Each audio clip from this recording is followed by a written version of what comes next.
Vamos a darle la bienvenida al doctor Washington Andrade, quien va a conversar con nosotros en esta mañana. Y bueno, pues le damos la más cordial bienvenida y le agradecemos también por el tiempo y el espacio. Bueno, si me confirma, si me escucha. Sí, doctor, lo escuchamos.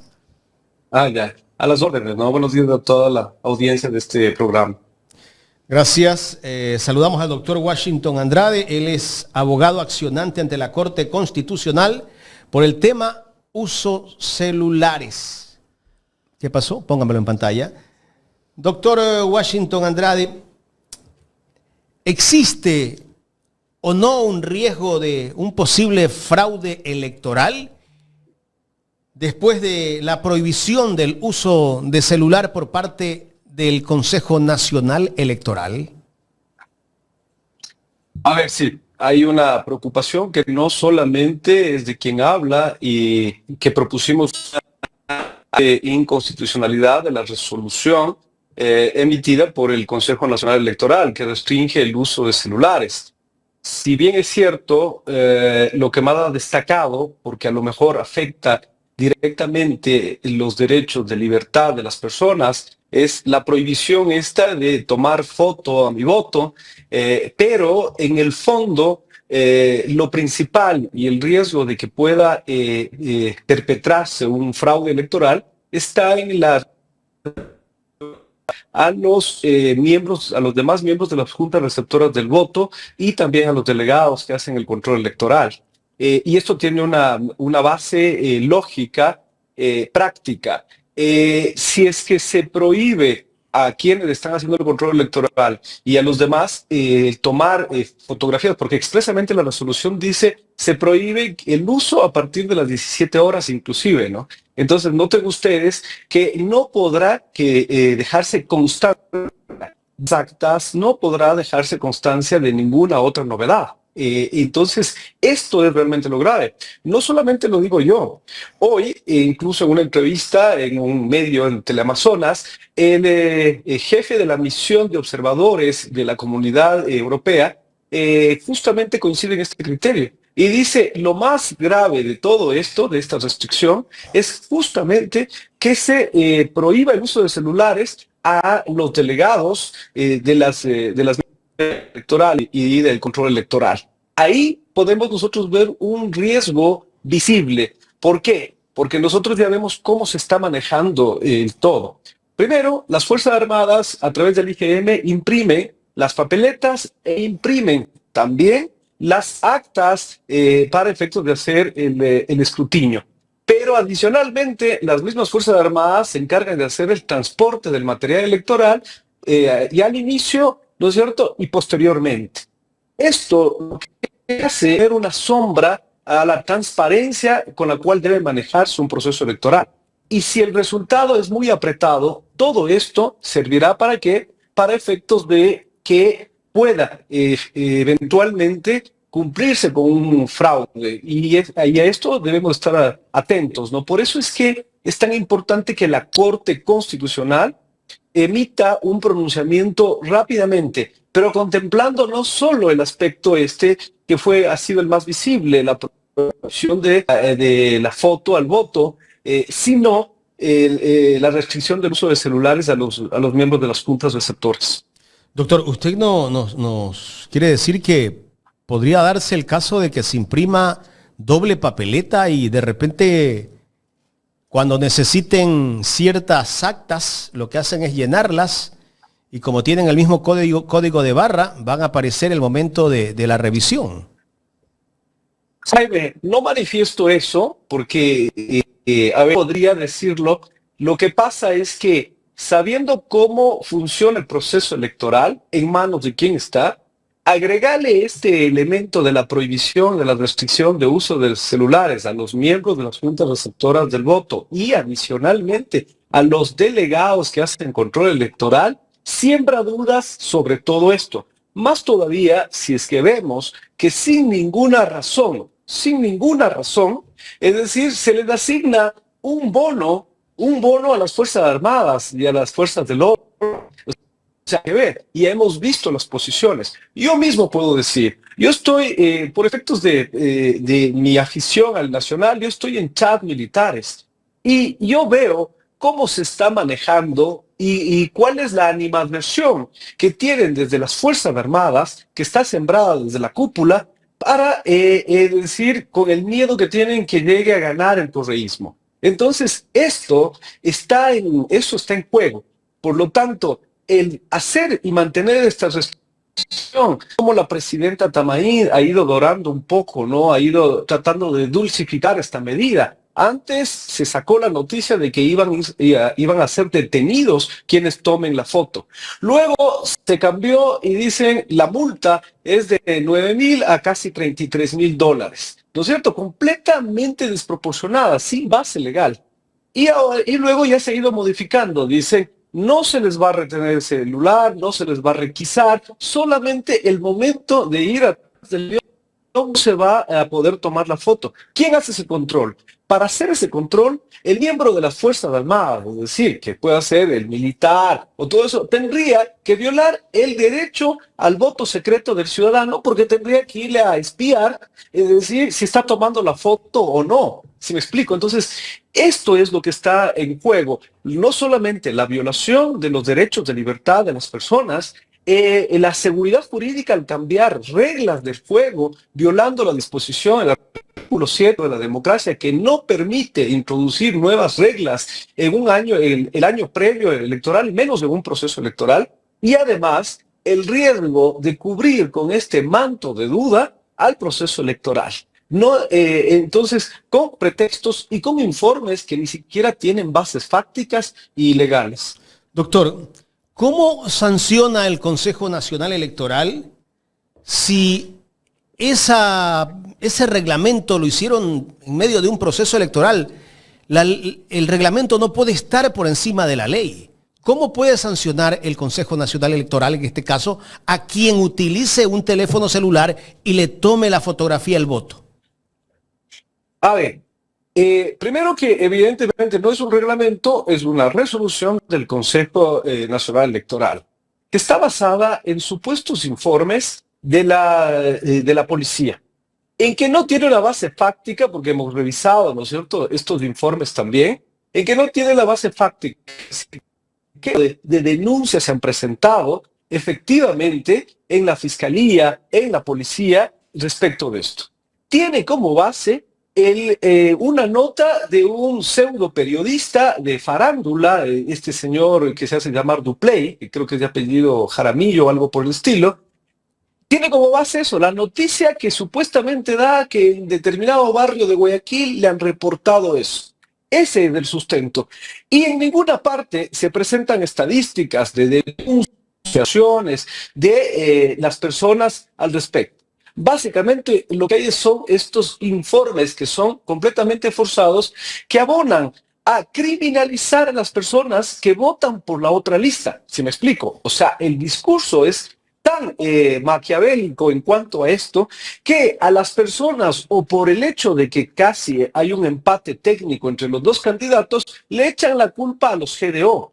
Esta narrativa es peligrosa para la democracia, porque prácticamente diciendo que si es que el resultado se dio gracias a los GDO.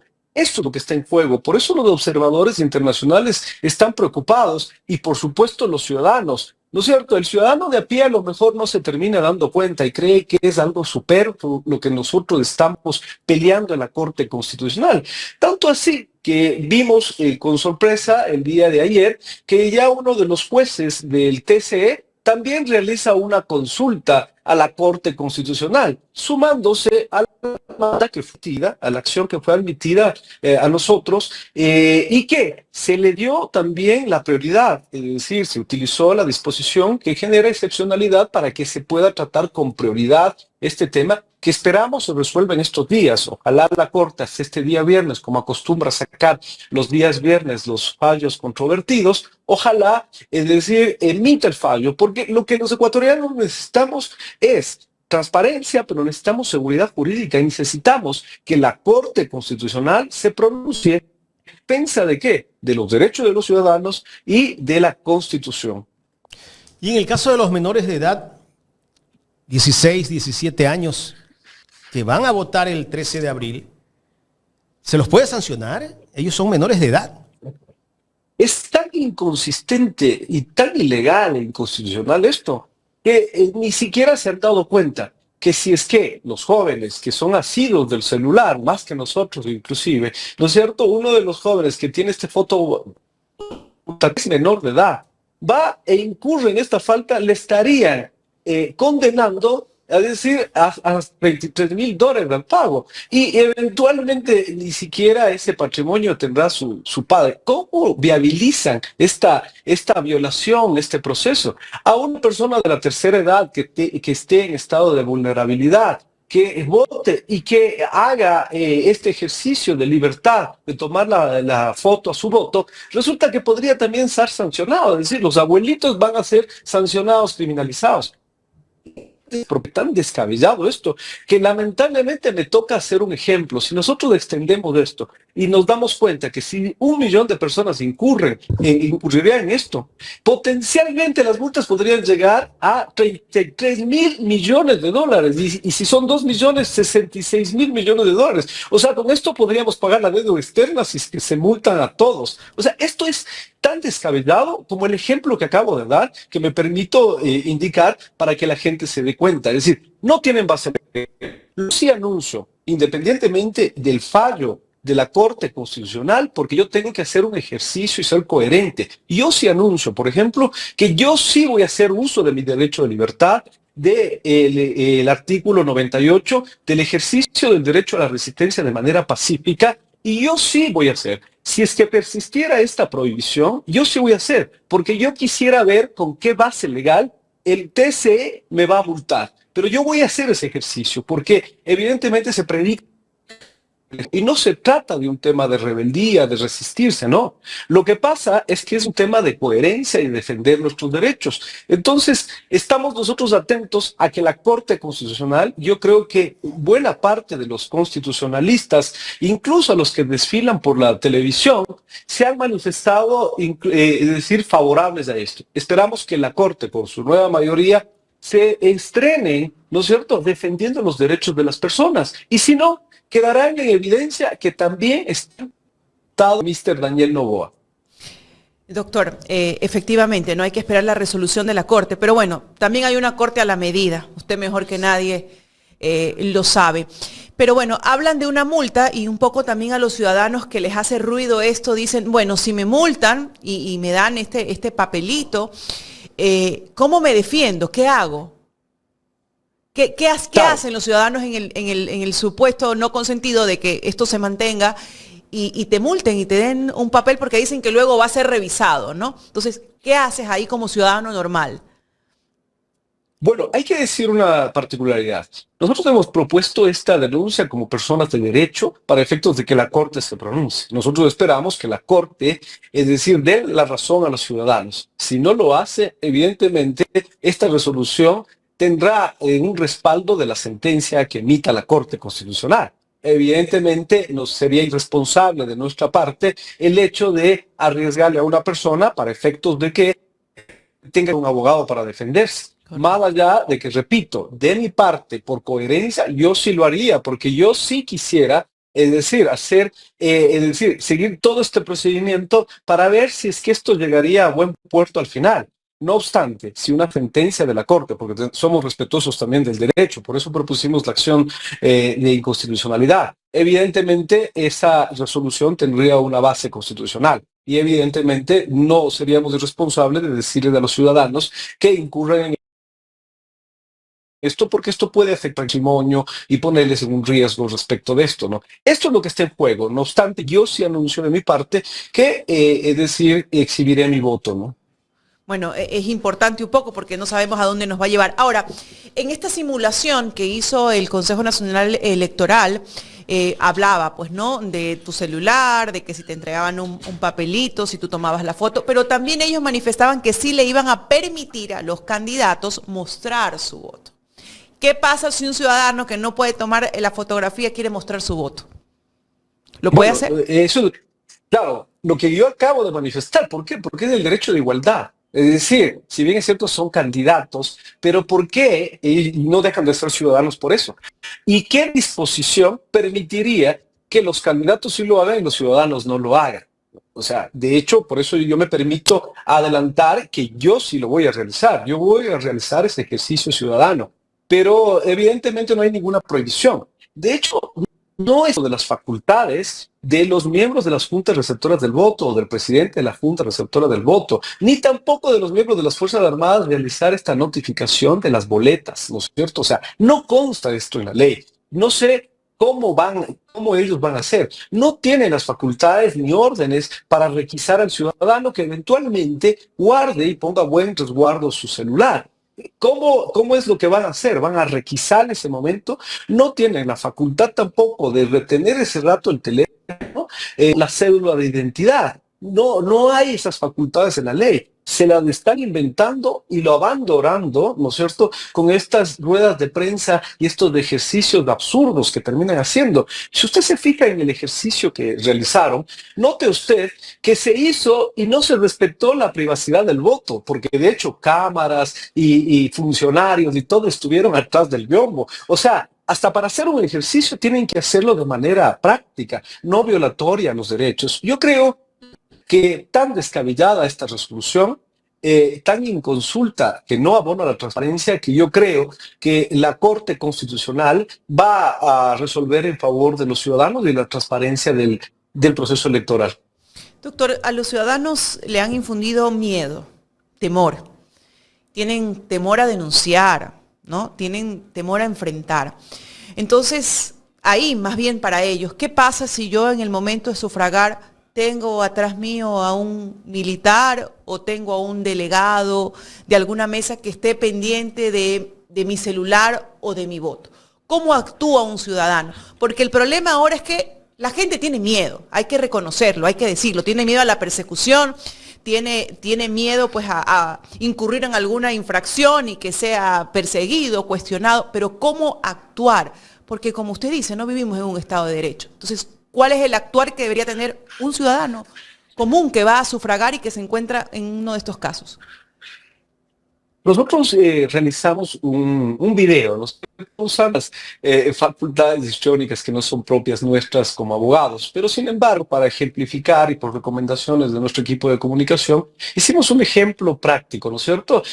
Que nos da mucha esperanza porque, por ejemplo, en TikTok,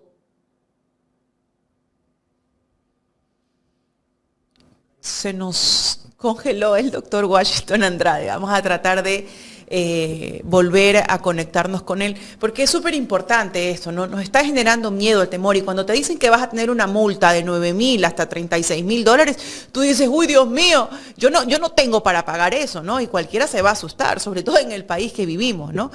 Entonces, donde no se respeta la norma constitucional, donde somos perseguidos. Entonces sí tenemos pues ese miedo, y qué importante esa explicación, doctor. Mil disculpas, parece que se cayó la señal. Por favor, retome esa explicación del video que nos manifestaba.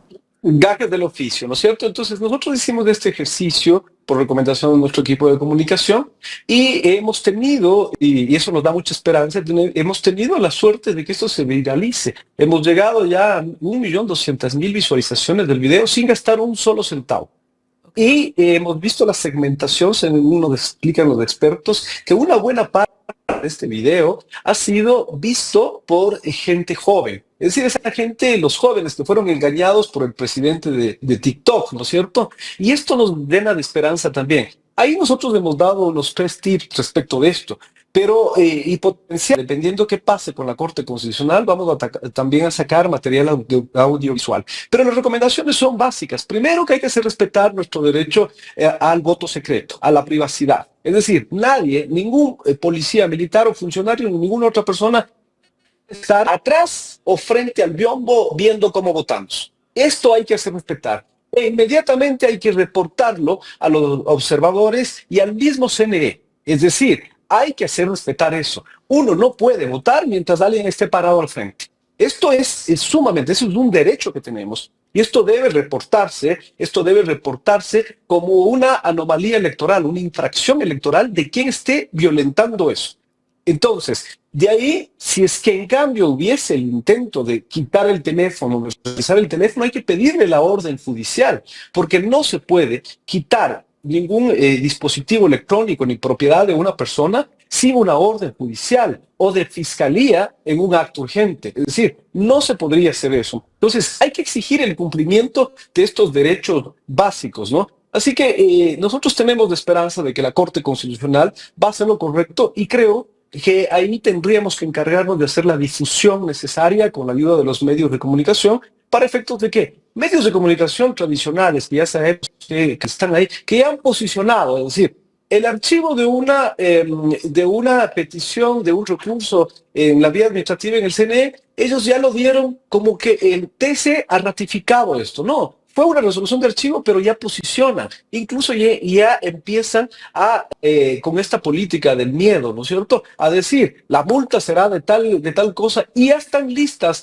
las papeletas. Para eso sí, el IGM imprime rápidamente, ya están listas las boletas de notificación. Estamos viviendo en un de miedo, ¿no? A la gente le tienen justamente con ese miedo. Todo esto a partir de estos shows, como el show de TC Televisión, ¿no es cierto? Para efectos de declarar un estado de excepción. El mantenerlos en este estado permanente de conflicto interno hace que la gente viva con miedo. Es decir, que no sepa si es que sus garantías básicas constitucionales van a ser respetadas por los miembros de las Fuerzas Armadas, ¿no?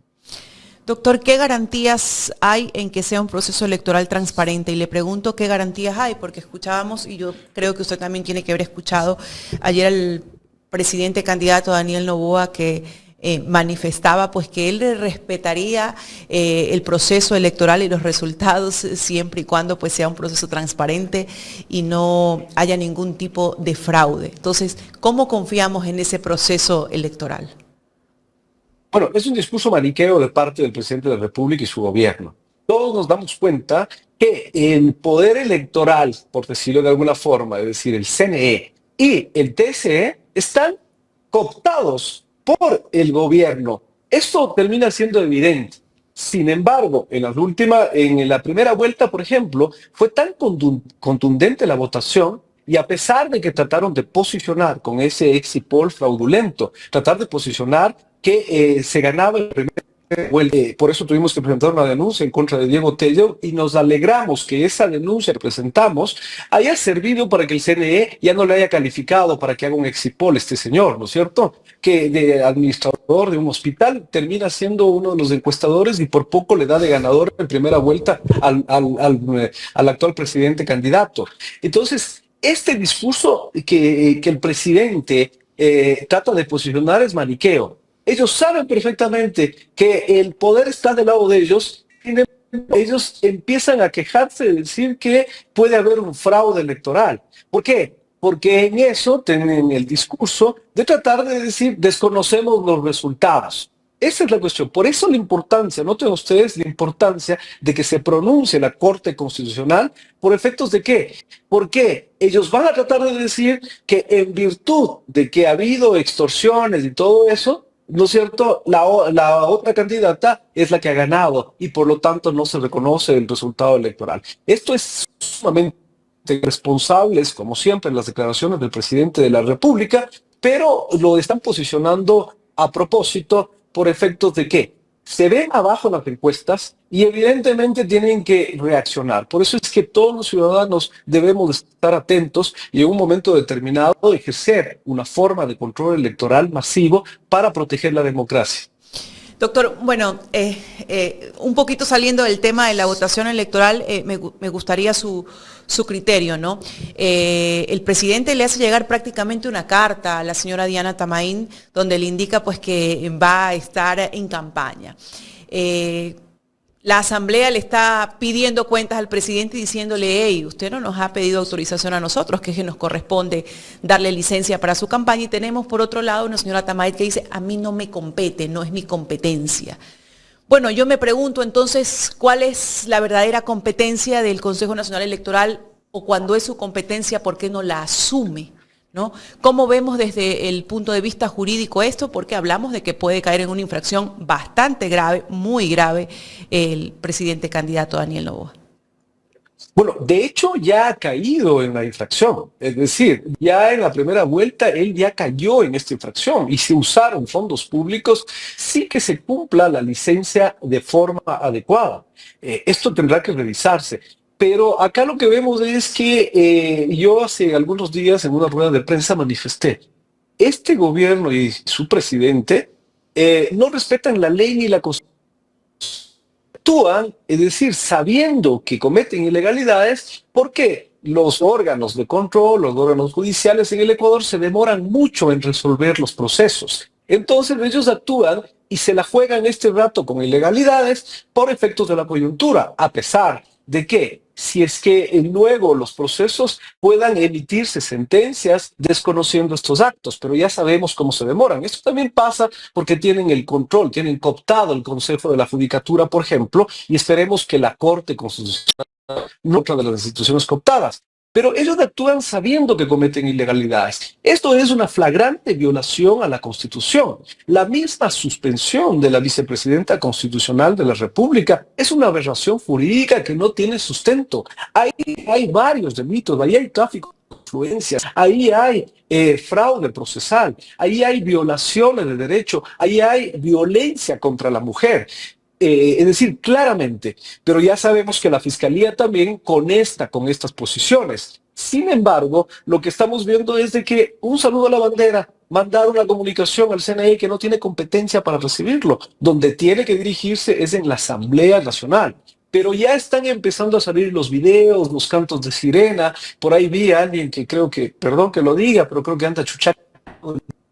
Salir un video que están viralizando en los grupos militares inclusive, en que dicen que hay que defender la democracia porque la Asamblea, al pronunciarse que tiene que pedir licencia, dicen que ya va a ser un golpe de Estado por efectos de que el presidente, porque ellos tengan que declarar que no ha pedido la licencia adecuadamente. Estamos viviendo en un estado de inseguridad jurídica, de inseguridad de todas las garantías de los ciudadanos. Se está persiguiendo, utilizando los órganos de control, los órganos de justicia seguidas. Esto tiene que cambiar y los ecuatorianos tenemos que reflexionar. Vamos a vivir en un estado fascista, en un estado en que la derecha nos gobierne, los grupos oligárquicos y gobiernen para sí y se pretendan hacer de los mayores negocios y activos del Estado, o damos un cambio, ¿no es cierto? Pero no como un cheque en blanco, sino para mantenernos más vigilantes, pero siempre arrimando el hombro, ¿no es cierto? Pero esa es la decisión clave. Debemos estar atentos este 13 de abril, ¿no? Doctor, quiero pasar a otro tema, el campo Sacha. Sigue apareciendo como que está concesionado el campo Sacha. ¿Qué se está haciendo para que eso salga de donde aparece, ¿no? Justamente la misma empresa que había sido adjudicada sigue vendiendo acciones.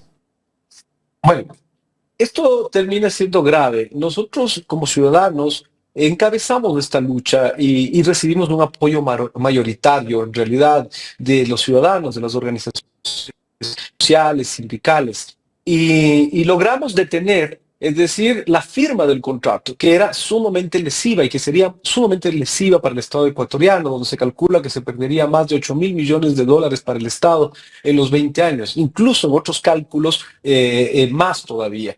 Pero, y además, iría en beneficio, este 82.5% de la producción, iría en beneficio de este consorcio de dudosa procedencia y de dudosas vinculaciones, incluso con el ordeño, que sabemos que está ligada al grupo económico de la familia Noboa, específicamente de la tía del presidente actual.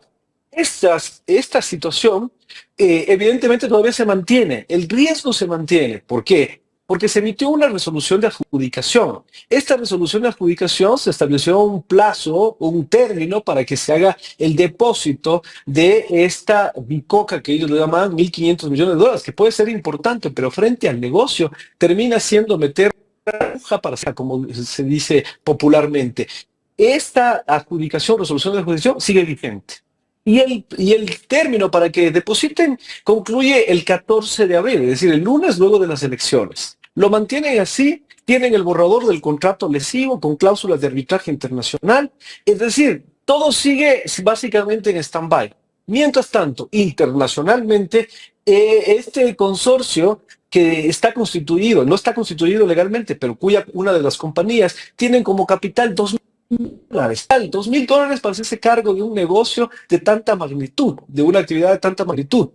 Y esto fuera del país. Yo estuve en días recientes fuera del país, en Estados Unidos, tuve que ir por temas de trabajo, y ahí nos encontramos con que la noticia es que continúan ellos tratando de generar estos fondos para hacerse de este gran negocio. Este es el riesgo. Por eso nosotros fuimos hace 2 días, estuvimos en la Comisión de Fiscalización para de la ministra Manzano, que por cierto, por cuarta ocasión no concurre, y tampoco el viceministro de Hidrocarburos Ferreira, y tampoco los otros funcionarios no concurrieron, para efectos de exigir que se derogue, pero adicionalmente también para denunciar que quienes estamos al frente de esto estamos siendo objeto de persecución judicial a través de la Fiscalía mediante denuncias de terceros. En el caso de David Almeida, en el caso de Jorge Cáceres, presidente del Frente Petrolero Ecuatoriano, un ciudadano, un estudiante de Derecho que todavía no sabe ni los criterios básicos del derecho, le han utilizado para presentar una denuncia en contra de David Almeida y Jorge Cáceres. ¿Con el objeto de qué? De perseguir. Y me supongo que intentarán, porque la Fiscalía lo que se ha convertido en experto, es decir, ya ni siquiera los procesos investigativos sirven. La Fiscalía se ha convertido en arranchas celulares. Entonces, la mejor forma de es decir, acosar a las personas, de intimidar y le quiten el celular.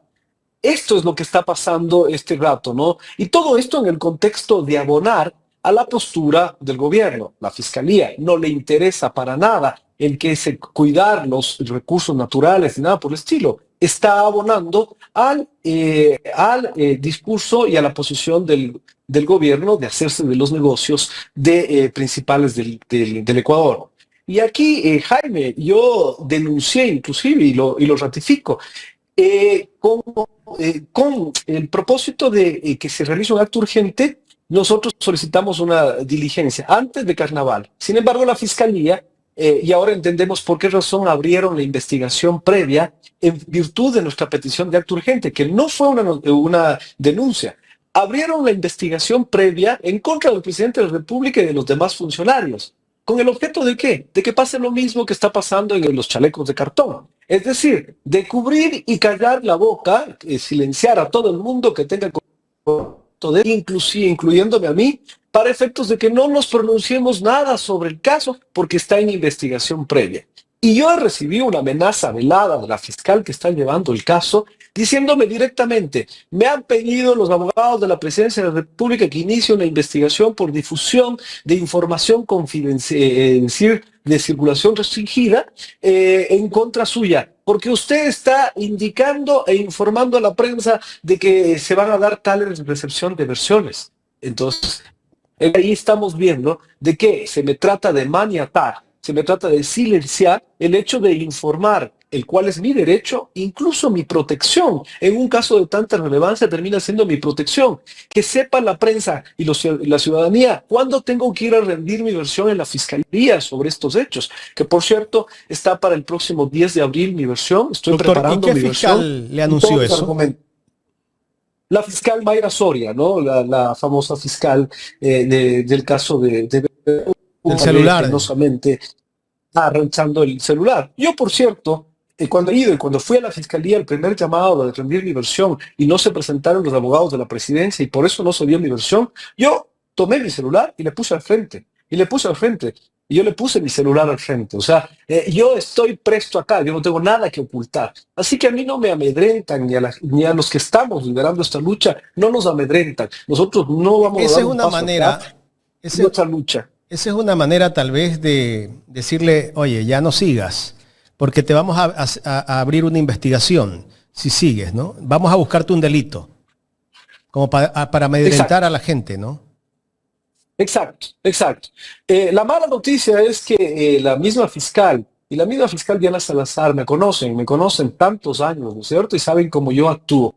Por lo tanto, yo estoy plenamente abierto. Si es que ellos deciden perseguirme, yo estoy plenamente a combatirles en derecho. Pero evidentemente, ¿no es cierto?, hay que advertir hechos, porque yo no estoy aquí para bajar la cabeza a nadie. Nosotros estamos dando una lucha ciudadana y esta lucha ciudadana es legítima, no tiene ningún interés. Es decir, no estamos nosotros abonando al discurso de ningún otro grupo empresarial, no estamos haciendo, es una lucha completamente legítima. Es una de las razones por las cuales el domingo pasado nosotros, al ver los candidatos, cuáles fueron sus posiciones y ver que la candidata Luisa González se ha comprometido con respetar el campo Sacha, con respetar los sectores estratégicos, más bien incrementando la producción con inversión en Petroecuador y todo ello, ¿no es cierto? Evidentemente con controles de corrupción y todo ello, porque nosotros vamos a estar atentos. Nosotros tenemos que decir, los ciudadanos tenemos que elegir entre quienes quieren ordeñar Sacha para su beneficio económico o quienes van a respetar estos recursos de hidrocarburos en beneficio. Correcto. Doctor, tengo una inquietud del economista Víctor Andrade. Dice, sería bueno que el doctor Andrade nos dé su opinión sobre la resolución de la Corte Constitucional respecto a que el gobierno forme una comisión para combatir la inseguridad y qué será de ella la Corte Constitucional, la que hará seguimiento del cumplimiento. Doctor. O sea, lo que está acá es el fracaso estrepitoso de este mal llamado Plan Fénix, que realmente nunca existió. Es decir, nosotros lo que vemos es que la Corte termina diciéndolo, dándole un camino de qué es lo que tiene que hacer el presidente, que evidentemente no ha sabido hacer. Ni él, ni sus asesores, ni su ministro de defensa, ni sus ministros han sabido llevar esta crisis. Es decir, con estos repetidos, reiterados estados de excepción focalizados, generalizados, no han servido de nada. ¿Por qué razón? Porque no tienen una política realmente de seguridad. Y entonces la Corte lo que le dice es, vea, haga por lo menos, ¿no es cierto?, una comisión. Cuando realmente lo que debía actuar es el Consejo de Seguridad. El Consejo de Seguridad hace tiempo que no se reúne. Debían actuar ellos. Sin embargo, la Corte ante esta preocupación ha establecido un camino. Y por supuesto que la Corte tiene las facultades para efectos de ir velando para efectos de esta resolución, esta decisión. Y entonces, efectivamente, pero ya sabemos que en cambio el candidato presidente y su gobierno evidentemente no están haciendo caso. Es decir, no tienen la capacidad, son improvisados, es decir, solamente son videos, solamente son muestras, es decir, publicitarias que hacen, pero la inseguridad sigue creciendo. Los índices reales del Ecuador determinan que termina siendo uno de los países más peligrosos del mundo, estando primeros en el ranking de inseguridad. Entonces, la Corte hace bien, pero evidentemente este gobierno que esperamos, ya le queda pocos días, evidentemente no va a cumplir y no está haciendo bien su trabajo. Doctor, queremos agradecerle por el tiempo que nos ha brindado para conversar aquí en Ecuador en Directo. Siempre a las órdenes, ¿no? Buenos días. Gracias al doctor Washington Andrade, conversando con nosotros en esta mañana en Los Especialistas de Ecuador en Directo.